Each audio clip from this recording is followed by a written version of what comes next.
Olá, galerinha, bem-vindo à última aula deste módulo, dilatação térmica, parte 2. Veremos dilatação volumétrica e dilatação atípica da água.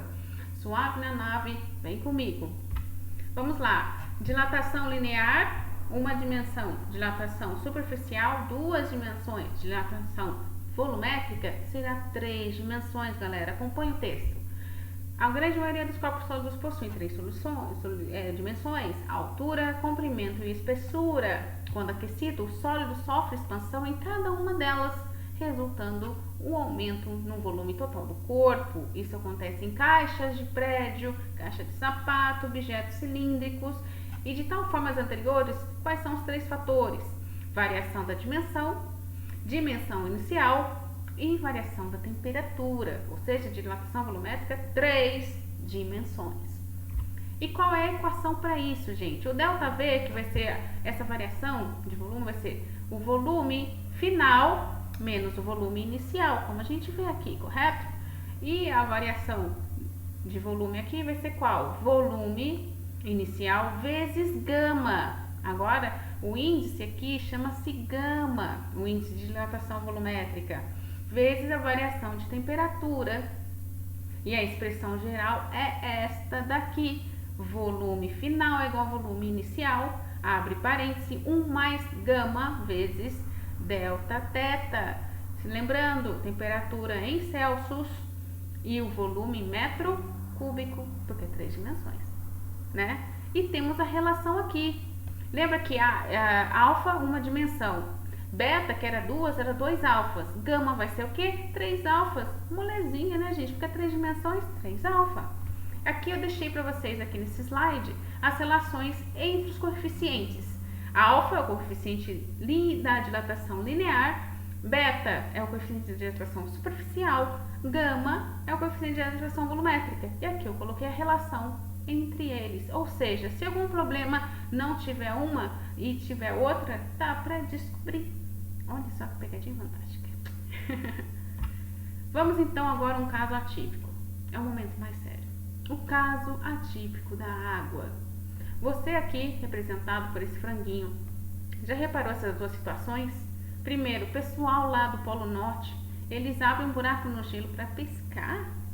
E ali naqueles filmes lá que tá o carinha patinando, de repente, não, ali o gelo está muito fino, você vai cair, de repente o gelo quebra e ele encontrou água? O que é isso? Por quê? Esse é um caso atípico da água. Vem comigo que aqui vai ter um textinho um pouquinho grande, tá? É porque eu quero rasgar o coração explicando para vocês.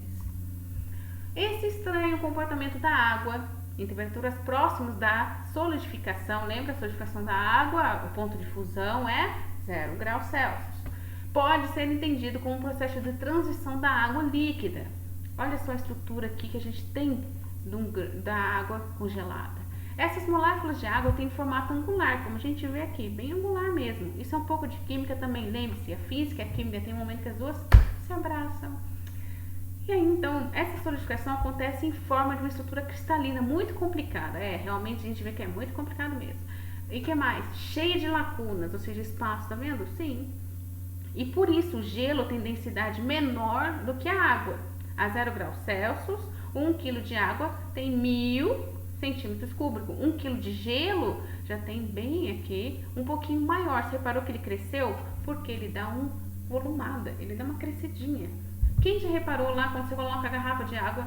Lá, ai, tá muito calor, mãe, vou deixar a garrafa no congelador, tá? Aí de repente você vai pegar a garrafa, tá toda estufada. O que aconteceu? A garrafa cresceu? Não, meu filho. Foi a água, quando congelou, ela dá uma estufadinha, tá? Assim, então, a temperatura se aproxima de sua temperatura de ebulição, embora a água ainda esteja líquida. Algumas de suas moléculas, porque ele não congela tudo de uma vez. Atenção, congelar. Não, vai indo por camadinhas. E aí, então, o que acontece? Algumas moléculas antecipam-se, né? Não, eu quero congelar primeiro. Aí ela congela primeiro, a outra mais devagar para devagar. E esses cristais vão aumentando de volume, né? Como a gente vê na garrafa. E aí, o que acontece? A partir daí, enquanto o inverno vai se acentuando, certo? As primeiras aqui, as apressadas, se congelam, correto?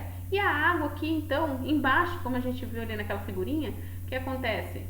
Ela congela aqui e essa parte aqui fica zero, fica líquida, certo? E o que mais? Segue o texto lá. Mas como o gelo é mau condutor de calor, não é verdade? Quanto maior a camada da superfície, maior vai ser esse isolamento térmico. Olha como a natureza é inteligente. Deus é fantástico. E então, entre o ambiente, a água e o gelo. O resultado desse processo é que toda espécie de vida aquática que habita no lago quando congela é preservada ao longo de todo o inverno. Não é difícil de imaginar o que ocorreria se a água não tivesse esse estranho comportamento. Imagine se tivesse que nem o caso da sua garrafa, você colocou lá e congelou tudo. Os peixinhos ali, coitados, já eram. E as pessoas que vivem nessas regiões também já eram. Já não teria a vida ali, correto? Então vocês entenderam qual que é o caso da água? A água, vamos voltar aqui, quando ela se aproxima aqui, né, ela está chegando perto dos 0 graus, quando ela entra em caso de fusão, solidificação, certo? Algumas moléculas, não, eu quero ir primeiro, elas chegam lá primeiro, vamos congelar, galera. Ela congela ali, e aí como o gelo é mau condutor de calor, é verdade, né? Você abraça um gelo? Não, né? Então, como ele é mau condutor de calor, cria-se a camada, e essa camada impede que esse frio fora entre. E aí, então, as outras que não chegaram a congelar ficam água, as moléculas ficam líquidas. E aí, a galera, os peixinhos ficam de boa. Por isso, nosso amigo esquimó pode pescar aqui à vontade. E nosso colega aqui, se ele não tomar cuidado com a espessura de gelo, você vê aqueles filmes, o lago está muito fino. É por causa disso. Entendeu? Interessante isso, não? Esse é o comportamento da dilatação atípica da água. Bom, galera, foi muito bom ter vocês. Eu espero que vocês tenham compreendido, tá? Qualquer dúvida, manda lá pro meu e-mail, tá? Coloca o dedo no like que está vendo no YouTube. E atenção, gente, não desiste. Sei que é um tempo meio complicado para acompanhar um monte de matérias, um monte de conhecimento, mas não importa que você vá devagar, contanto que não pare, beleza? E olha só, isso daqui não é gelo não, tá? Isso é sal, deserto do Atacama no Chile. Deus nos abençoe, um super beijo e até a próxima.